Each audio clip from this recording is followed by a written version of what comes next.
Hello everyone, I am Gayatri Sharma. Welcome back to my channel Genius Classroom with Gayatri.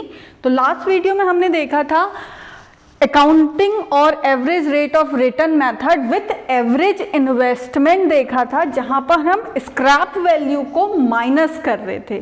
तो इस video में हम देखेंगे एक, जब हम जो हमारा थर्ड अल्टरनेटिव था, जब स्क्रैप वैल्यू को प्लस कर रहे थे, एक ये क्वेश्चन देखेंगे और इसके साथ साथ हम नेक्स्ट ARR का आपका जो लास्ट फॉर्मूला है, जहां पर आपको वर्किंग कैपिटल, सैलवेज और सभी चीजें दी होती हैं, उसको कैसे सॉल्व करेंगे, इस वीडियो में उन दोनों क्वेश्चन को हम देखेंगे। ठीक है, तो मैंने क्वेश्चन कल का ही, जो लास्ट वीडियो का जो क्वेश्चन था वही क्वेश्चन लिया है, जहां पर हमने स्क्रैप वैल्यू माइनस करी थी, वहां पर और स्क्रैप वैल्यू प्लस करने में क्या डिफरेंस आता है ये देखते हैं। तो इनिशियल इन्वेस्टमेंट 25 लाख की है, टाइम आपका 5 है, स्क्रैप या सैलवेज वैल्यू आपकी 1.5 लाख है। ARR निकालने का हमारा जो फॉर्मूला है वो net profit after depreciation and tax and average investment into 100 हो गया। नाउ अब net profit after depreciation and tax निकालना है, तो आप यहाँ पर अब हमको क्या कर रखा है, जो प्रॉफिट हमको दिया है net profit after depreciation and tax हमें ईयर वाइज दिया है, तो इसको हम पहले फाइंड आउट कर लेते हैं। वैसे हमने लास्ट वीडियो में भी किया था, इसे एक बार फिर से देख लेते हैं। ठीक है, 3 lakh plus 5 lakh plus 5,20,000 plus 3,20,000। ठीक हो गया, अपॉन नंबर ऑफ ईयर्स 5। वही यही चीज हमने पहले भी करी थी। जब आप इसे डिवाइड करते हैं तो आपका आता है समथिंग 368, कल भी मैंने आपको बताया था 368,000।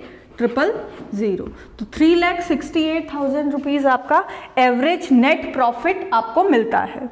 नाउ एवरेज इन्वेस्टमेंट, वहां पर लास्ट वीडियो में जो क्वेश्चन करा था वहां पर हमने करा था स्क्रैप वैल्यू को माइनस। आप यहां पर क्या करेंगे, थर्ड अल्टरनेटिव हमारा एवरेज इन्वेस्टमेंट निकालने का, जब आपकी स्क्रैप वैल्यू दी है और कोई कंपनी ये कहती है कि नहीं स्क्रैप वैल्यू को मैं ऐड करूंगा अपने उसमें, क्योंकि ये भी तो मेरी जो मैंने लगाया था वो मुझे रिटर्न मिला है। ठीक है, तो उसने ऐड कर दिया। तो इनिशियल इन्वेस्टमेंट आपका कितना हो गया, 25 लाख, ठीक, प्लस स्क्रैप वैल्यू आपकी कितनी है 1.5 लाख, ठीक, upon how much 2। Average investment ऐसे ही निकलती है आपकी। नाउ 26, तो आपका कितना हो गया 26,000, नहीं 26,50,000 अपॉन 2। तो आपकी कुछ वैल्यू ये आ रही है 13,250,000। 13,25,000 रुपीज आपका एवरेज इन्वेस्टमेंट आ गया है। एवरेज नेट प्रॉफिट आपका इतना आ चुका है। अब इस वैल्यू के दोनों पार्ट हमारे निकल चुके हैं, इसमें ARR निकालना है तो आपने वैल्यू को पुट कर देना है।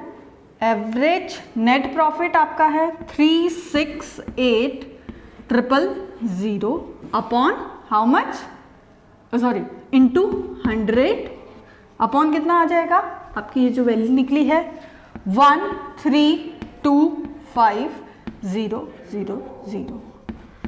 तो जब मैं इसे सॉल्व कर रही हूँ तो मेरा कुछ वैल्यू आपकी आती है 27.77। जब आप इसको कैलकुलेटर से करेंगे तो 27.77 आपका रेट ऑफ रिटर्न निकला। रेट ऑफ रिटर्न इतना निकला। अब देखिए, अगर आपने स्क्रैप वैल्यू को माइनस किया था, कहीं ना कहीं रेट ऑफ इंटरेस्ट आपका ज्यादा हो रहा था। जब आप उसको प्लस कर रहे हैं तो आपका रेट ऑफ इंटरेस्ट कम निकल रहा है, क्योंकि वो जो वैल्यू थी किसी जमाने में वो बहुत ज्यादा थी, तो इस वजह से इसका रेट ऑफ रिटर्न हमारा कम निकल रहा है। अब हम नेक्स्ट क्वेश्चन देखेंगे, जब आपका वर्किंग कैपिटल भी आपको प्रोवाइड करा गया है। ठीक है,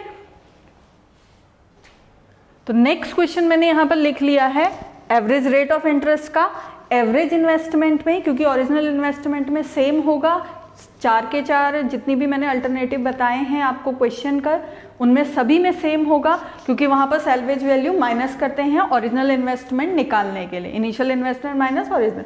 सिर्फ डिफरेंस आता है एवरेज इन्वेस्टमेंट का। तो एवरेज इन्वेस्टमेंट के 4th क्वेश्चन में जहाँ पर आपको वर्किंग कैपिटल भी दी है, सैल्वेज वैल्यू भी दी है एंड योर प्रॉफिट भी दिया हुआ है। अब देखो, आपने अभी तक मैंने देखा होगा कि मैंने जितने भी क्वेश्चन कराए हैं उसमें कहीं ना कहीं profit after depreciation and tax दिया है। लेकिन अगर बाय चांस आपको अगर आफ्टर डेप्रिसिएशन आ गया तो सीधे सीधे आप प्लस करते हैं और नेट प्रॉफिट निकाल लेते हैं। लेकिन जब आप ARR का फॉर्मूला देखते हैं तो net profit after depreciation and tax upon average investment या ओरिजिनल इन्वेस्टमेंट होता है। तो इसको निकालने के लिए आप इसे ध्यान देना, एग्जाम में भी बाई चांस यहाँ पर बिफोर दिया है और आपने आफ्टर की तरह कर दिया तो फिर वो गलत हो जाएगा। इसीलिए नेक्स्ट क्वेश्चन बिफोर का लेके आई हूँ। तो profit before depreciation and tax in 4 year, तो 4 साल में कुछ इसने प्रॉफिट हम मुझे प्रोवाइड किया है। नाउ एस्टिमेट सैल्वेज वैल्यू, कुछ हमने बेचा या कुछ करा जो जिसका कोई अब यूज नहीं है, तो मुझे 20,000 रिटर्न मिला है। एंड एडिशनल वर्किंग कैपिटल आपकी 6,000 रुपीज हुई है। बाई चांस इस वैल्यू को बेचने में या कुछ करने में या वेजेस लगा है तो वो एडिशनल कैपिटल हो गई जो मैंने अपने वहां से दिया हुआ है इस काम के लिए। एंड टैक्स रेट आपका 50% है। तो मैंने आपको डेप्रिसिएशन के बारे में भी बताया है कि कहाँ पर यूज होता है, मैंने ये भी बताया है टैक्स किस में से, टैक्स आपका प्रॉफिट से माइनस होता है, डेप्रिसिएशन आपका इनिशियल इन्वेस्टमेंट से होता है। तो इसी को लेके मैं आप यहाँ पर एक सॉल्यूशन लेके आई हूँ। तो आप इसको 2 फेज में भी कर सकते हैं। 2 फेज में कैसे, computing a net profit after depreciation and tax. पहले आप क्या करेंगे, डेप्रिसिएशन एंड टैक्स निकालेंगे, उसके बाद ARR निकालेंगे। तो net profit before depreciation and tax जो मुझे यहाँ पर प्रोवाइड है सेम एज इट इज मैं लिख दे रही हूँ, 50,000, 45,000, 80,000 एंड 90,000। ठीक हो गया। अब डेप्रिसिएशन जो है, डेप्रिसिएशन कैसे होता है, जब आपको इंडिविजुअल नहीं दिया है तो मैंने आपको बताया क्या है कि कैसे इसको सॉल्व करते हैं। जितना आपका इनिशियल इन्वेस्टमेंट है, जैसे यहाँ पर मेरा 2 लाख इनिशियल इन्वेस्टमेंट है, तो यहाँ पर उसमें से सैल्वेज वैल्यू, अगर सैल्वेज वैल्यू नहीं होती तो हम क्या करते थे, सीधे 2 लाख जो मेरी इनिशियल इन्वेस्टमेंट होती थी, 2 लाख सॉरी, हाँ 2 लाख होता था अपॉन नंबर ऑफ ईयर्स कर देते थे। अब यहाँ पर मुझे सैल्वेज वैल्यू भी दी है तो मैं क्या कर दूंगी, इसमें से सैल्वेज वैल्यू माइनस कर दूंगी। 20,000 माइनस करा अपॉन नंबर ऑफ ईयर्स, मतलब 4 यहाँ पर वैल्यू आई है। नाउ डेप्रिसिएशन आपका निकला, जब हमने इसको माइनस करा कुछ आया 1,80,000 अपॉन 4, तो यहाँ पर आपका आ गया 45,000 रुपीज। सेम सभी में डेप्रिसिएशन लग जाएगा, 45,000, 45,000, 45,000। ठीक हो गया। नाउ अब आपको क्या करना है, नेट प्रॉफिट, अब मैंने यहां पर टेबल क्या बना दी, नेट प्रॉफिट आफ्टर डेप्रिसिएशन, सिर्फ डेप्रिसिएशन, टैक्स से हमारा अभी कोई लेना देना नहीं हुआ है। तो नेट प्रॉफिट आफ्टर डेप्रिसिएशन निकलेगा, तो net before depreciation and tax minus या डेप्रिसिएशन हो गया। ठीक हो गया। तो इससे इसको माइनस करूंगे तो कितना आ गया, यहाँ पर 5,000, यहाँ पर 0, यहाँ पर आपका आ गया 0, 0, 0, 5 एंड 35। ठीक हो गया, 35 हो गया। एंड 90 से इसको करा ऑब्वियसली 35,000। ठीक। अब नेट प्रॉफिट आफ्टर डेप्रिसिएशन निकल गया है। अब मुझे क्या करना है, टैक्स भी लगाना है, और टैक्स की वैल्यू मेरे को कितनी दी है, 50%। 50% तो इसका हाफ सीधा सीधा, इसका 50% कितना हो गया, 2500, इसका 50% 0 ही रहा। ठीक। नाउ 35 का 15% 17,500, इसका 15% सॉरी 50% 2 2500। तो मेरा कुछ ये निकल गया है यहाँ पर आपका net profit after depreciation and tax. अब इस वैल्यू को पूरा ऐड करने के बाद मेरा कुछ आ रहा है, इनको ऐड कर लेते हैं 42,005, तो मेरा इतना निकल गया। Net profit after depreciation and tax मेरा इतना निकल गया, मैंने इसको टोटल करके चारों साल का निकाल दिया है। नाउ एवरेज प्रॉफिट, अब मुझे एवरेज प्रॉफिट निकालना, जैसे लास्ट क्वेश्चन में भी निकाला था। एवरेज प्रॉफिट क्या हो जाएगा, 42500 डिवाइडेड बाय आपका दैट इज 4, क्योंकि 4 साल का है हमारा ये प्रॉफिट, तो 42500 डिवाइडेड बाय 4 हो गया। तो ये कितना आ गया आपका 10625, तो 10,625 रुपीज मेरा एवरेज प्रॉफिट निकल गया। नाउ नेक्स्ट, अब हम ARR की वैल्यू कैसे फाइंड आउट करते हैं इसे देख लेते हैं। तो मैंने इसको रफ कर लिया है क्वेश्चन को, और ARR निकालने का मेरा फॉर्मूला है annual average net profit after depreciation and tax upon average investment into 100। अब एवरेज इन्वेस्टमेंट पहले क्वेश्चन में हमने देखा था सिर्फ अपॉन 2 करके था इनिशियल इन्वेस्टमेंट का, दूसरे में जहां पर हमको स्क्रैप वैल्यू मिली थी तो एक जगह हमने माइनस किया था, एक जगह हमने प्लस किया था। अब हमारे पास क्या था, एक एक्स्ट्रा वर्किंग कैपिटल भी थी। दैट वर्किंग कैपिटल मेरी थी आपकी 1 सेकेंड, हाँ, वर्किंग कैपिटल इज ऑफ 6,000, ठीक है। वर्किंग कैपिटल मेरी थी 6,000 और सैल्वेज वैल्यू मेरी थी 20,000, ठीक है। मैंने वो क्वेश्चन पूरा रफ कर दिया, तो पूरा रफ हो गया। तो तो एवरेज इन्वेस्टमेंट निकालने के लिए मेरे पास सिर्फ फॉर्मूला कौन सा बचा, ये वाला। तो ओरिजिनल इन्वेस्टमेंट मेरी कितनी थी, आप यहाँ पर 2 लाख। तो इसे सॉल्व कर लेते हैं। इसे सॉल्व करने से पहले मुझे यहाँ पर वैल्यू निकालनी होगी।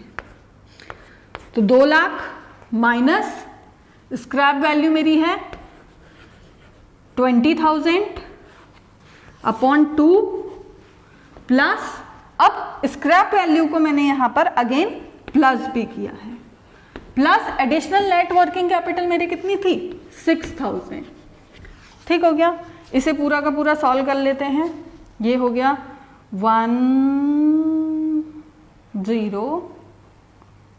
2 लाख